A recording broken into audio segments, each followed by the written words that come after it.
we've got James Buckley, who's a fund manager at Baring Asset Management, joining us on the show today to talk to us about the Italian debt auction and also about the outlook for the euro area. Now, James, to begin with, the Italian debt auction and the fall in bond yields has come as a much-needed relief for the markets.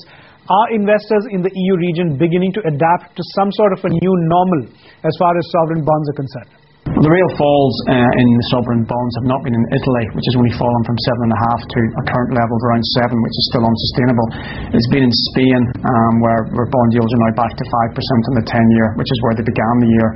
France and Belgium, two other economies where you've seen bond yields falling back to beginning of the year levels. So yes, there's some differentiation clearly now between within the peripheral European economies. Between obviously Greece continues to blow right out. Portugal is double digit.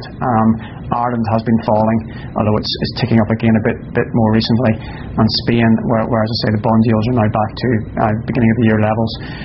Italian debt is still a major concern given the sheer amount of it and given the fact that 7% is still an unsustainable yield.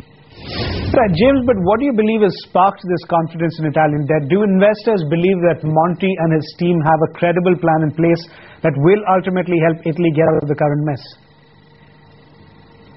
Well, I mean, in relative terms, it's more credible than clearly Berlusconi's leadership in terms of the sovereign bond markets.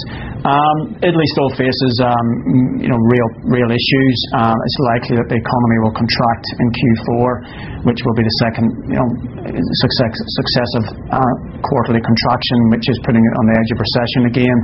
They have €450 billion to refinance next year.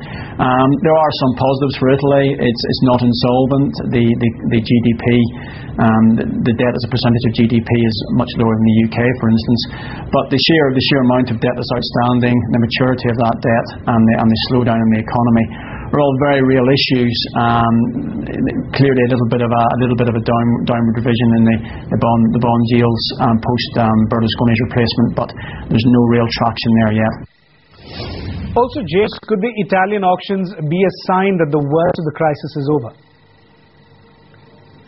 Well, the recent auctions have been reasonably encouraging, but they've been fairly limited in size and they've been quite short maturity paper. So I think the real challenges lie ahead in 2012. As I said, €450 billion of debt to be issued, an economy that's likely to be contracting.